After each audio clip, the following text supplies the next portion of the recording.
प्रभु की स्तुति हो। हालेलुया। इस क्रिसमस के दौरान आपको यह अद्भुत यीशु पिता का पुत्र आपके जीवन में साकार रूप से मिले। आमीन। आइए क्रिसमस के उस भाग के कुछ शास्त्र वचनों से शुरू करें जो हम हमेशा से पढ़ते आए। लूका 2। क्या आप तैयार हैं? ये सब यहां है। उन दिनों में औगुस्तुस कैसर की ओर से आज्ञा निकली कि सारे जगत के लोगों के नाम लिखे जाएं। उस समय कैसर औगुस्तुस रोम का सम्राट था। ये पहली नाम लिखाई उस समय हुई जब क्विरिनियुस सीरिया का हाकिम था। सब लोग नाम लिखवाने के लिए अपने अपने नगर को गए। अतः यूसुफ भी इसीलिए कि वो दाऊद के घराने और वंश का था, गलील के नासरत नगर से यहूदिया में दाऊद के नगर बैतलहम को गया कि अपनी मंगेतर मरियम के साथ जो गर्भवती थी नाम लिखवाए। उनके वहां रहते हुए उसके जन्ने के दिन पूरे हुए और वो अपना पहिलौठा पुत्र जनी और उसे कपड़े में लपेटकर चरनी में रखा, क्योंकि उनके लिए सराय में जगह न थी। उनके लिए सराय में जगह न थी। यूसुफ और मरियम वे यहूदा के गोत्र से थे। उन दोनों का वंश दाऊद के वंश से आया था। दूसरे शब्दों में दाऊद के 2 पुत्र थे जिनके वंश को यदि आप देखें तो एक ओर ये मरियम तक जाता है और दूसरी ओर यूसुफ तक। फिर भी हम ये प्यारी दीनता देखते हैं कि कैसे यीशु का जन्म गरीब माता पिता के यहां हुआ। लेकिन बाद में जब ज्योतिष लोग आए और सोना चांदी लाए, चांदी नहीं, सोना, लोबान और गंधरस, अब कह सकते हैं कि बाद में जब उन्हें मिस्र के अलेक्जेंड्रा भाग जाना पड़ा तो उस बच्चे ने उस यात्रा का खर्चा उठाया। जब यीशु आपके जीवन में आता है तो एक बढ़िया चीज के लिए तैयार हो जाइए। अच्छे जीवन का अनुभव करने के लिए तैयार हो जाइए। और मैं सिर्फ भौतिक चीजों की बात नहीं कर रहा हूं। ओके, हां, वो आपको उन चीजों से आशीषित करेगा, क्योंकि अच्छे चरवाहे ने कहा था, यहोवा मेरा चरवाहा है, मुझे कुछ घटी न होगी। दाऊद ने खुद ऐसा कहा था। उस शाही बच्चे ने उसके जीवन के शुरुआती दिनों में राजा बनने से पहले कहा था, यहोवा मेरा चरवाहा है, मुझे कुछ घटी ना होगी। आपको कुछ घटी ना होगी। लेकिन किसी भी चीज से ज्यादा हमारे और परमेश्वर के बीच सबसे बड़ी बाधा हमारा पाप है। हम सब ने पाप किया। मैंने कहा हम सब ने पाप किया है और परमेश्वर की महिमा से रहित हैं। और पाप ने बीमारी, विनाश, अवसाद, जीर्णता और अंततः मृत्यु ला दी है। यह कभी भी परमेश्वर की योजना का भाग नहीं था। परमेश्वर मृत्यु को शत्रु कहता है। मनुष्य का मरना परमेश्वर की योजना नहीं, परंतु मनुष्य मरता है, पाप की मजदूरी मृत्यु है। अब सभी को मजदूरी पसंद है, राइट? लेकिन पाप की मजदूरी मृत्यु है। बाइबल ये कहती है। अब परमेश्वर ये नहीं कहता ओके आदम पाप, ओके कोई बात नहीं, लड़के तो लड़के ही होते हैं। नहीं नहीं, परमेश्वर अपने वचन का पक्का परमेश्वर है। अगर परमेश्वर कुछ कहता है तो वहां एक शैतान मौजूद है जो ये सुनिश्चित करता है कि परमेश्वर अपना वचन निभाए। वरना आप परमेश्वर को चुनौती दोगे तो परमेश्वर पापी मनुष्य को, जिस मनुष्य से वो इतना प्रेम करता है, अपनी उपस्थिति में कैसे वापस लाएगा? यीशु स्वयं, यीशु के मुंह से यीशु कहता है, क्योंकि परमेश्वर ने जगत से ऐसा प्रेम रखा कि उसने अपना इकलौता पुत्र दे दिया, ताकि जो कोई उस पर विश्वास करे वो नष्ट ना हो परंतु अनंत जीवन पाए। तो यीशु ने कहा परमेश्वर ने जगत से ऐसा प्रेम रखा। परमेश्वर ने आपसे ऐसा प्रेम किया, शायद आपको पता ना हो, आप उसके प्रिय हो। परमेश्वर आपसे प्रेम करता है और यह प्रेम आपके व्यवहार के कारण नहीं बदलता। परमेश्वर के प्रेम को बंद नहीं कर सकते। लेकिन परमेश्वर पापी मनुष्य को अपनी पवित्र उपस्थिति में कैसे स्वीकार कर सकता है? क्योंकि परमेश्वर पवित्र है, राइट? स्वर्ग सिद्ध है। दरअसल आप अभी स्वर्ग में प्रवेश करोगे तो आप दुखी हो जाओगे, क्योंकि स्वर्ग में सब कुछ सिद्ध है और आप ऐसे नहीं हैं, आप योग्य नहीं हैं। आपको नया जन्म लेना होगा। आमीन। स्वर्गीय चीजों का आनंद लेने के लिए। आमीन। क्या आपको समझ आ रहा है? तो वापस सराय की कहानी पर आते हैं। ये मूल रूप से बोअज और रूत का घर था, और फिर उनके परपोते राजसी पोते दाऊद का, और फिर दाऊद ने इसे वास्तव में बर्जिल्ले को दिया, एक ऐसा व्यक्ति जो दाऊद के प्रति बहुत दयालु रहा जब दाऊद भटक रहा था, भाग रहा था। और वो आदमी, वो बुजुर्ग जो एक धनी व्यक्ति था, दाऊद के प्रति बहुत दयालु रहा। दाऊद ने उसके बेटे किमहाम को वो सराय अपना घर दिया, जो बाद में आपको इसका जिक्र पुराने नियम में मिलता है। बैतलहम जाते समय उसने किमहाम सराय कहा जाने लगा। उस शब्द को कारवां सराय कहते हैं। बाद में यह बैतलहम का केंद्र बन गया, जहां आपको पता है यरूशलेम की तीर्थ यात्रा पर आने वाले लोग रुका करते थे। तो जरा सोचिए, मरियम और यूसुफ, दाऊद के वंश से, वास्तव में उन्हें वहां राष्ट्रपति कक्ष में रहने का अधिकार था। क्या मैंने सही कहा? लेकिन उनके लिए सराय में जगह न थी। ऐसा नहीं कहा गया कि वहां कोई जगह नहीं, उनके लिए कोई जगह नहीं है। लेकिन वे ऐसा कहते हैं, आपको पता है क्या? चूंकि आपकी पत्नी गर्भवती है और इसलिए हम आपको गायों और घोड़ों और गधों के बीच में रहने को जगह देंगे। आप वहां कोई जगह ढूंढ सकते हैं जहां पर अपने बच्चों को सुला सकें, आपके बच्चे को रख सकें। तो बाइबल कहती है उस अस्तबल में, जो उन दिनों असल में एक गुफा थी जहां वो था, उसके आसपास उस समय ज्यादातर घर भी गुफाओं में हुआ करते थे, जहां यीशु का जन्म हुआ। यहां एक और सुंदर प्यारी दीनता है। परमेश्वर का पुत्र मरियम का पुत्र बना, जो अति प्राचीन था, वो काल में शिशु बन गया। स्वर्ग का स्वर्ग उसे समा नहीं सकता, लेकिन यहां वो एक चरनी में लेटा है। और मरियम ने शायद उसे जन्म के बाद जमीन से उठाकर उसे चरनी में लेटा दिया होगा। चरनी एक चारा रखने की नाद होती है, वो जगह जहां जानवर चरते हैं। चरनी शब्द का शाब्दिक अर्थ, मूल शब्द वास्तव में इसमें खाने का विचार है। तो ये आपको वो जगह बताता है जहां जानवर खाते हैं। ये अद्भुत बच्चा, ये सुंदर यीशु, उसने खुद बाद में कहा, मैं जीवन की रोटी हूं, जो मुझे खाएगा वो सर्वदा जीवित रहेगा।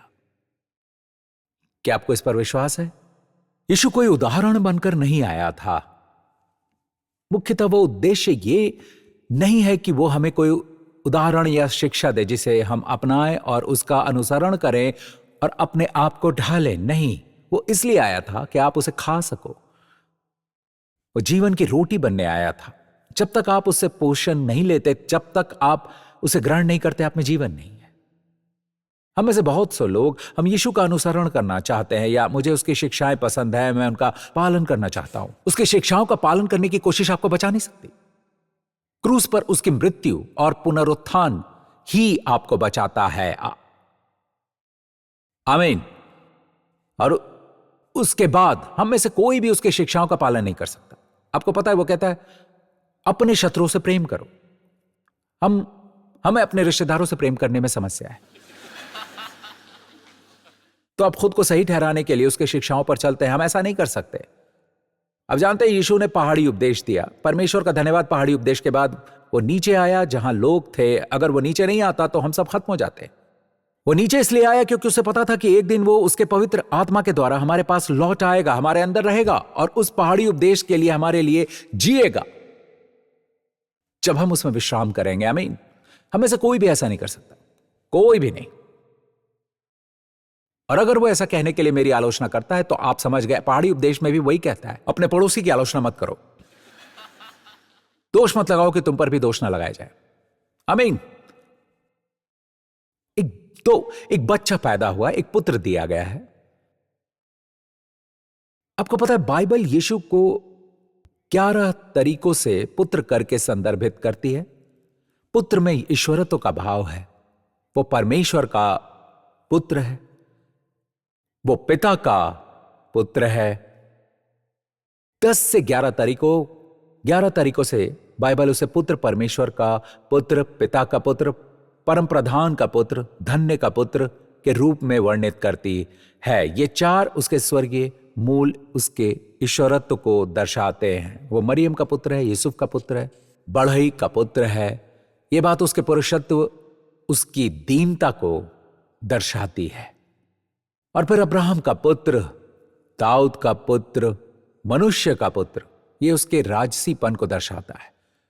और फिर उसके प्रेम का पुत्र, परमेश्वर के पुत्र के रूप में वो परमेश्वर का पुत्र है। परमेश्वर का पुत्र अनंत तक, वो संबंधों में पिता का पुत्र है। अद्वितीय रूप से परम प्रधान का पुत्र, नैतिक रूप से धन्य का पुत्र है, चमत्कारिक रूप से मरियम का पुत्र है, वैध तौर पर यूसुफ का पुत्र है, व्यवहारिक रूप से बढ़ई का पुत्र है, भविष्यवाणी के अनुसार अब्राहम का पुत्र है, राजसी तौर पर दाऊद का पुत्र है, व्यवस्था के अनुसार मनुष्य का पुत्र है, घनिष्ठता में उसके प्रेम का पुत्र है। हमें एक पुत्र दिया गया है और सब कुछ इसके इर्द गिर्द घूमता है। एक समय की बात है, खगोल शास्त्री सोचते थे कि पृथ्वी इस सिस्टम का केंद्र है। इसीलिए उन्होंने अपनी सारी गणनाएं इसी के आधार पर की कि सौर मंडल में पृथ्वी ही केंद्र है। इसलिए पृथ्वी के केंद्र होने के आधार पर उन्होंने अपनी सारी गणनाएं की, और जैसा कि आप जानते हैं उनकी सारी गणनाएं विफल रही। सारी गणनाएं मेल नहीं खा रही थी, सब कुछ विफल हो गया। क्यों? उनका केंद्र गलत था। अब हम जानते हैं, और बाद में खगोल शास्त्रियों ने खोज की, जो अब हम जानते हैं। यह सब बहुत सरल है। पृथ्वी केंद्र नहीं है, सूर्य केंद्र है। और जब सूर्य केंद्र होता है तो सब कुछ, यहां तक कि गणनाएं भी, सब कुछ अपनी जगह पर आ जाता है।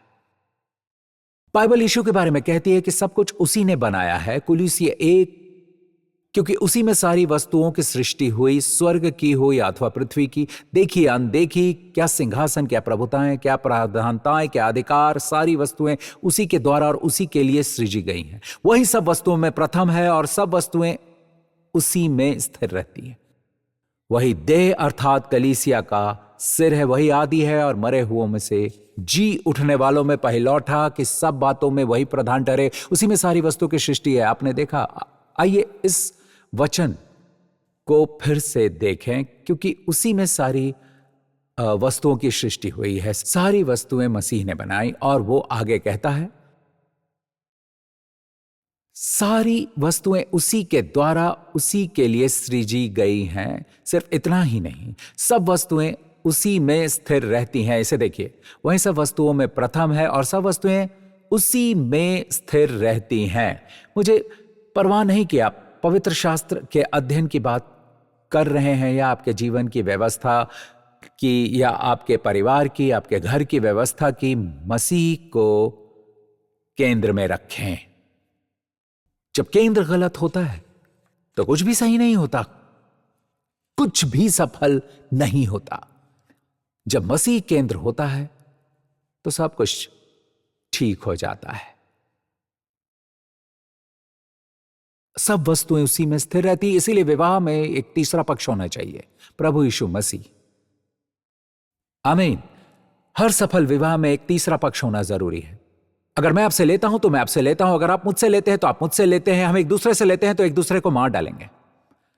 और शारीरिक रूप से नहीं, मौखिक रूप से अपने दिलों में हम खत्म हो जाएंगे, क्योंकि अगर वो हमारे विवाह का या हमारे जीवन का केंद्र नहीं है तो हम जी नहीं पाएंगे। पता है, जब वे एकीकृत शब्द का प्रयोग करते हैं तो इसका अर्थ क्या है? सब कुछ इस स्थान पर है, एकीकृत। इज़राइल में एक बहुत ही सुंदर कहावत है। आप लोगों को आपका अभिवादन करते हुए सुनेंगे, वो कहेंगे शालोम, और जाते समय वे कहेंगे शालोम। जब वे सचमुच उत्साहित होते हैं तो वो कहते हैं शालोम शालोम, या अगर उन्होंने आपको बहुत समय से नहीं देखा तो 2 बार कहेंगे शालोम शालोम। शालोम आपकी संपूर्णता में शांति की एक सुंदर तस्वीर है। इब्रानी में जो यीशु की मातृभाषा है वो इसे इसी तरह से कहते हैं, राइट? वे कहते हैं शालोम। कहें शालोम। पृथ्वी पर शांति, शालोम। शालोम का अर्थ है एकीकृत पूर्णता, सब कुछ अपनी जगह पर है। दूसरे शब्दों में, यदि आपका शरीर शालोम में है तो कोई भी भाग बीमार नहीं है, रोगग्रस्त नहीं है। यदि आपका मन, आपका प्राण शालोम में है तो आपके मन में शांति है, कोई भी भाग उदास नहीं है, कोई भी भाग अंधकार में बाध्यकारी विचारों और कल्पनाओं से ग्रस्त नहीं है। शालोम, शालोम, शालोम, शालोम आपके बाहरी रूप के लिए, शालोम आपकी अंतर्दृष्टि के लिए। और यदि आप उस वचन को जानते हो जो कहता है जिसका मन तुझ में धीरज धरे हुए है उसकी तू पूर्ण शांति के साथ रक्षा करता है। मैं सोचता था कि पूर्ण शांति शब्द क्यों लिखा है। मैं जानता हूं कि शालोम ही शांति है। बाइबल में पूर्ण शांति क्या है? जिसका मन तुझ में धीरज धरे हुए है उसकी तू पूर्ण शांति के साथ रक्षा करता है। तो अगर आप मूल पाठ देखें तो उसमें लिखा है उसकी तू पूर्ण शांति के साथ रक्षा करता है, तो उसे शालोम शालोम में रखेगा। परमेश्वर के लिए यही पूर्ण शांति है। क्या आप ऐसा नहीं कहेंगे? अगर आप बाहर से पूर्ण हैं और अंदर से भी पूर्ण हैं, परमेश्वर आपसे यही चाहता है, केवल तभी जब आपका मन उस पर लगा रखें, जब हमारा जीवन इसके इर्द गिर्द घूमता हो। आज आपके जीवन के बारे में क्या? संप्रभुता, उसका सामर्थ्य आपके जीवन में आएगा और उन बातों को व्यवस्थित करेगा जो किसी को नहीं पता कि आप ऐसे निर्णय लेंगे जो आपकी दीन स्थिति में आपको प्रभावित करेंगे। आमीन। और यहां एक रहस्य है। एक कुंवारी गर्भवती होगी। या हम इस बारे में पूरी चर्चा कर सकते हैं। आपको पता है कि कुंवारी कैसे बच्चा पैदा कर सकती है। या हमसे यह नहीं कहा गया कि इसे समझो, हमसे कहा गया कि बस उसके आगे सिर झुकाओ। आज भी आधुनिक खोजों और अन्य बातों के आधार पर उन्हें पता चला कि शिशु की नाल मां से ऑक्सीजन और पोषण बच्चे तक पहुंचती है। आमीन। और बच्चे का मलमूत्र और वो सब नाल के माध्यम से वापस जाता है, लेकिन उस दौरान कभी भी मां का लहू और बच्चे का लहू एक साथ नहीं मिलता। हमने ये खोज लिया है। लेकिन कितनी सुंदर तस्वीर है जो इस बात की पुष्टि करती है कि मरियम का लहू पापी था क्योंकि सब ने पाप किया, लेकिन इस बच्चे को स्वर्ग दूत ने पवित्र वस्तु कहा है। उसमें कोई पाप नहीं है। लेकिन आप सोचते हो कि मरियम के नाल के जरिए उसका लहू पाप लेकर आया, पर किसी भी तरह वो लहू बच्चे में नहीं आता। हालेलुया। यीशु का सारा लहू उसी में है ताकि आपके पापों को धोने के लिए क्रूस पर बहाया जा सके। यह शाही लहू है, यह पवित्र लहू है। क्या मुझे एक अच्छी आमीन मिल सकती है? कोई आश्चर्य नहीं कि प्रेरित पौलुस उसे केंद्र में रखने के लिए कहता है। वो रोमियो 11 के अंत में समाप्ति पर ये कहता है। वो कहता है क्योंकि उसी की ओर से और उसी के द्वारा और उसी के लिए सब कुछ है, उसकी महिमा युगानुयुग होती रहे। आमीन। क्योंकि उसी के ओर से, इसका मतलब है कि स्रोत उसी में है। आमीन। उसी के द्वारा, इसका मतलब है कि माध्यम भी उसी के द्वारा है और उसी के द्वारा उद्देश्य है। यह सब उसी के द्वारा है। अगर आप आपका जीवन इस तरह जीते हैं तो आप आपका जीवन वैसे ही जी रहे हैं जैसे परमेश्वर चाहता है कि आप जिए, और आप पाएंगे कि सब कुछ सही स्थान पर है। आमीन। परमेश्वर करे कि आप इस समय आपके जीवन में परमेश्वर के पुत्र को वास्तविक रूप में पाए। ये मत भूलिए कि वो क्रूस पर क्यों मरा। बाइबल कहती है कि मानो परमेश्वर इस अवसर की तलाश में था। और मैं ये कहकर अपनी बात समाप्त करूंगा कि सभी युगों के संयोजन में, व्यवस्था के युगों में, प्रथा के युग में, निर्दोषता के युग में, शासन के युग में, इब्रानियों 9 में सब कुछ एक साथ आता है। यहां लिखा है, पर अब युग के अंत में यीशु एक ही बार प्रकट हुआ है। और यहां युग का बहुवचन रूप है। सभी युग मिलकर अपनी अंतिम परिणति पर पहुंचेंगे। क्यों? वो इसी समय क्यों प्रकट हुआ? ताकि अपने ही बलिदान के द्वारा पाप को दूर कर दे। और जैसे जैसे मनुष्यों के लिए एक बार मरना नियुक्त है, हेलो, 100 साल बाद यहां उपस्थित एक भी व्यक्ति जीवित नहीं होगा। हम इस बारे में बात ना करने की कोशिश कर सकते हैं, इस पर ध्यान केंद्रित नहीं करना चाहेंगे। क्रिसमस के दिन आप मृत्यु के बारे में बात कर रहे हैं, लेकिन हमें ऐसा करना जरूरी है। हमें याद दिलाने की जरूरत है, क्योंकि यह प्रेम की याद दिलाता है। खुद को एक मसीही करके तैयार करें। बाइबल में इस शब्द का इस्तेमाल किया गया है, सो जाना। वो मरते नहीं है। और वैसे भी हम विश्वासी को नीचे नहीं देख रहे हैं। सही मुद्रा, बाइबल की मुद्रा, कब्र की ओर देखना नहीं है। यह आकाश की ओर देखना है, वो हमारे लिए वापस आ रहा है, जैसा कि हम अभी इस भाग में देखेंगे। और जैसे मनुष्य के लिए एक बार मरता है, उसके बाद न्याय का होना नियुक्त है, वैसे ही मसीह भी बहुतों के पापों को उठा लेने के लिए एक बार बलिदान हुआ, वो दूसरी बार दिखाई देगा, वो फिर आएगा। जो लोग उसकी बाट जोहते हैं, उनके उद्धार के लिए दूसरी बार बिना पाप उठाए दिखाई देगा। अब ये शरीर उद्धार, हमारा शारीरिक उद्धार है, हमारे शरीरों का भी उद्धार होगा। बाइबल कहती है जब यीशु वापस आएगा, आमीन, तो हम सभी को तुरंत अपना नया शरीर मिलेगा। हमें ऐसा शरीर मिलेगा जो कभी बूढ़ा नहीं होता, कभी बीमार नहीं होता, कभी ऊब नहीं जाता, कभी सो नहीं जाता जब पास्टर उपदेश दे रहे हों। और ऐसा शरीर जो हमेशा के लिए जीवित रहे और हमेशा जवान, हमेशा स्वस्थ, हमेशा बलवान, हमेशा के लिए काफी लंबा समय है। और जो कोई परमेश्वर के इस पुत्र पर विश्वास करता है, ताकि जो कोई इस पर विश्वास करे वो नष्ट ना हो परंतु अनंत जीवन पाए। आमीन, आमीन। यीशु को अपने जीवन के केंद्र में रखें। आमीन। हर एक आंख बंद हो बस एक पल के लिए। ऑलराइट, बस एक पल के लिए अपनी स्थिति में रहें, मेरे साथ प्रार्थना करें। अब यदि आपने कभी मसीह पर अपना भरोसा नहीं रखा है, बाइबल कहती है प्रभु यीशु मसीह पर विश्वास कर तो तू और तेरा घराना उद्धार पाएगा। यदि आप अपने मुंह से स्वीकार करते हैं कि यीशु मसीह आपका प्रभु है, आप उसे ग्रहण करते हैं, उस पर विश्वास करते हैं और विश्वास रखते हैं कि परमेश्वर ने उसे मृतकों में से जिलाया, और अगर आप आज इजराइल जाएं तो वहां एक खाली कब्र है। यीशु मरे हुओं में से जी उठा। क्यों? मैंने अभी आपसे कहा कि मृत्यु एक शत्रु है, तो परमेश्वर को भी मृत्यु का सामना करना पड़ा और उसने मृत्यु पर विजय प्राप्त की। इसलिए एक मसीह के लिए मृत्यु नहीं है। आप सो जाते हो। अगर यीशु हमारे समय में वापस आने में देर करता है तो एक समय आएगा जब हम सो जाएंगे। बाइबल में इसी शब्द का इस्तेमाल किया गया है। और हम स्वर्ग में जागेंगे तो यीशु मरे हुओं में से जी उठा। अगर आप इस पर विश्वास करते हो तो बाइबल कहती है तुम्हारा उद्धार होगा। अब मेरे साथ प्रार्थना करें। अगर आप वहीं हो, आप मसीह पर भरोसा करते हो, तो मेरे साथ ये प्रार्थना अपने दिल से करें।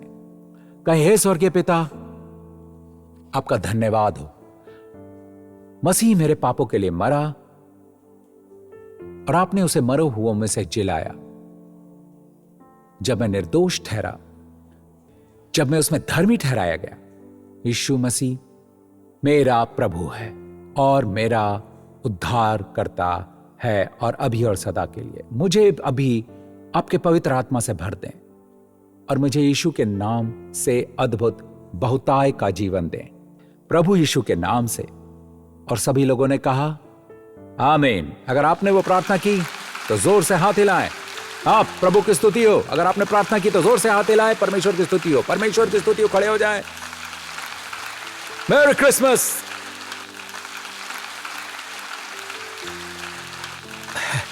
आप सभी को मैरी क्रिसमस। सभी को मैरी क्रिसमस। और मैं आपको नए वर्ष के लिए हार्दिक शुभकामनाएं देती हूँ। अच्छे की हमेशा आशा रखें।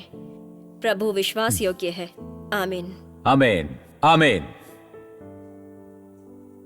प्रभु आपको आशीषित करें और प्रभु इस पूरे सप्ताह आपकी रक्षा करें। प्रभु आप पर अपना मुख चमकाएं और आप पर कृपा करें। प्रभु आप पर अपना मुख प्रकाश चमकाएं और आपको और आपके परिवार को उसकी शालोम शांति प्रदान करें। आमीन।